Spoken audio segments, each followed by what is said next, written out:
I recently made a YouTube short where I was poking fun at the kind of car person who refuses to drive their car in the rain. You probably met someone like that at some point, probably at a Saturday morning car show. They probably were wearing white Nike shoes, jean shorts, and driving some form of American-made automatic convertible. And not even the next day,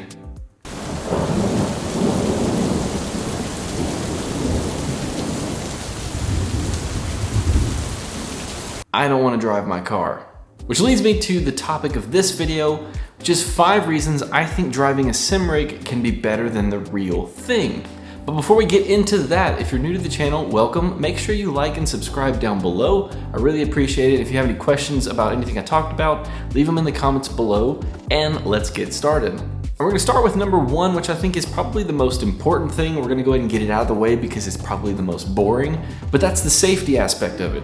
It's pretty obvious that if you crash on a sim, all you have to do is restart the sim. No harm, no foul. Nobody gets hurt, your car is damaged, and it just restarts. But in real life, when you're on a real track with real cars, with real people around you, if you make a mistake, or if you overdrive the limit even a little bit, there is no reset button. If you smash into a wall at 100 miles an hour at Road Atlanta coming down turn 12, well, you're gonna feel that, or probably worse. But on a sim, you can learn tracks and you can drive other places, you can drive faster cars, you can learn some of the most basic fundamental car control skills on a sim and not have to worry about crashing and causing thousands of dollars in damage to your car, or even worse, hurting yourself or someone else. So that's a huge benefit to a sim right off the bat. And that also leads into number 2, which is the cost. Like I alluded to a second ago, after you buy all the equipment up front, there's no maintenance cost. There's no damages you have to deal with your car if you take your car to a track day and you dump an oil line or something like that. Your brakes might be on fire. And there's no wearable items. If you drive your real car on a track, you're putting miles on your car, you're wearing through brake pads, you're wearing through rotors, you're putting engine wear on it, you're gonna go through tires, all these types of things. It's very expensive to do track days. When I used to run my C5 up at NCM, it cost around $200, $200 to $300 for the track day itself to sign up, and then I paid another $100 on top of that for insurance, because your normal car insurance doesn't cover track days. So I ended up spending $400 to $500 per day doing a real track day, whereas I spent around $5,000, which is a ton of money, on my sim rig, but now I can drive it as much as I want, whenever I want, and it doesn't cost me anything more than the electricity to turn on my computer. And if you guys want to see more about that car that I'm talking about now, I used to have a C5 Corvette. It was a heads cam, full bolt-on engine car with apex wheels, track tires, sway bars, coilovers, harnesses, and all that stuff. It was a lot of fun. It was a really good dedicated track car. I'm not a professional racing driver by any means, but it was a great one-use kind of car. I had a lot of fun with that, but I recently sold it. So if you want to check that car out, go make sure you check out the other videos on my channel.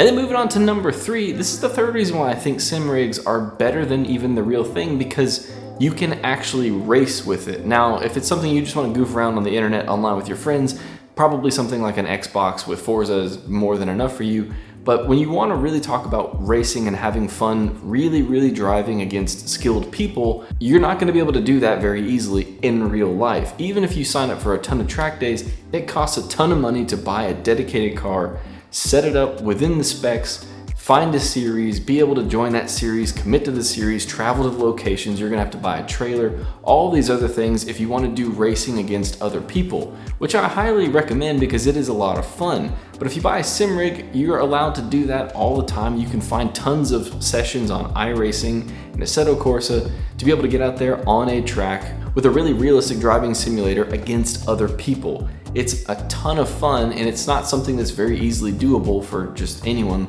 So if you want to be able to get wheel to wheel with other people, there's ovals, there's road courses, there's dirt tracks, all the stuff. You can do all of these with one simulator. Which leads me to number 4, which is the fact that you can drive a ton of different cars and a ton of different tracks all in one thing. Now I realize at this point, all of this is not exactly the same as driving in a real car on a real track. I still highly recommend you do that if you have a car that you can take to a track day. You don't have to have anything fancy. You just want to make sure you have enough safety equipment. Again, check the links in my channel. I've got a few videos on some safety equipment for track days specifically. As long as you're safe, Any car you can take out to a racetrack, and as long as you're safe, have a ton of fun, and I highly recommend that. But if you want to be able to drive all kinds of different cars on different tracks, and you can do that on a simulator. Again, once you buy all the hardware and the computer to run it, you can run whatever anyone develops. So you get to drive a ton of different cars on a ton of different tracks that you almost certainly wouldn't be able to do in real life. And then number 5, the very last reason, and I think this is a really cool one, is that when we talk about actual racing simulators, I'm not referring necessarily to something like Forza or Gran Turismo, but in something like iRacing with direct drive wheels, a really nice hardware setup, and a really good field of view setup on your monitors, you can actually learn a ton of really helpful fundamental driving skills, especially out on a racetrack. You're not gonna ever be able to simulate the same sensations you have in a seat, sliding around and all the G-forces, but as far as the steering wheel weight goes, where to brake, how a car handles when you do certain things, how to find the racing line and enter and exit corners and all that kind of stuff, you can do that on a sim and get really close to the feel and the muscle memory in your hands before you get out onto a real track. In fact, I did that before I went to NCM for the first time with my C5 Corvette. I downloaded a mod that someone had made NCM the entire track for Assetto Corsa, and I drove that on my sim rig so that I could memorize the track beforehand. So even though I went out and did an actual track day, I was able to use my sim to learn that track and help know the visual cues of where to go when I actually got there. And it made a huge difference and was a ton of help getting out on track and getting up to speed really quickly. And then lastly, just kind of throwing this in here, let's talk about a couple of the cons of a sim rig versus a real driving experience. Again, like I said, I highly recommend you go and do a track day yourself if you feel comfortable and you have the money to spend. I highly recommend you go out and experience that at least once.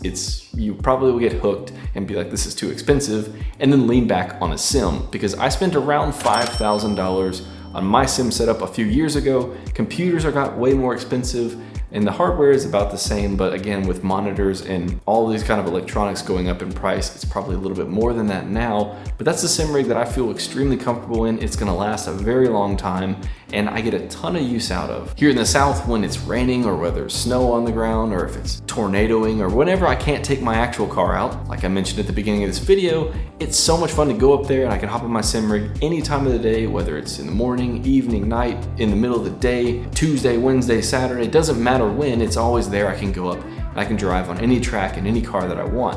And that's a lot of fun, and I've already gotten way more than my money's worth out of that sim rig since I've owned it. And then the other con that's really obvious with a sim rig is you don't have the same physical movement. Now I have triple monitors on my setup, so I've got a good field of view. I could get even better with some bigger monitors. I've got a really nice direct drive steering wheel, which really helps get a very realistic feel on the wheel. All the controls are good, but again, you're not gonna get any of the G-forces you would get on a real track, which is a little bit of a bummer. Even with the motion sims, it's not the same, so I've not really felt the need to buy a motion sim, but this gets you very close to having that same driving experience. And like I said, all the fundamental driving aspects are still there. So yeah, that kind of wraps this video up. This is kind of a short one. I just thought it'd be fun to talk about the sim rig. I want to show it more on the channel. If you have any questions about that, make sure you leave them in the comments below. Again, if you're new, please make sure you subscribe down below. I really appreciate that as well. And I will catch you guys in the next one, and hopefully I'll see you on iRacing.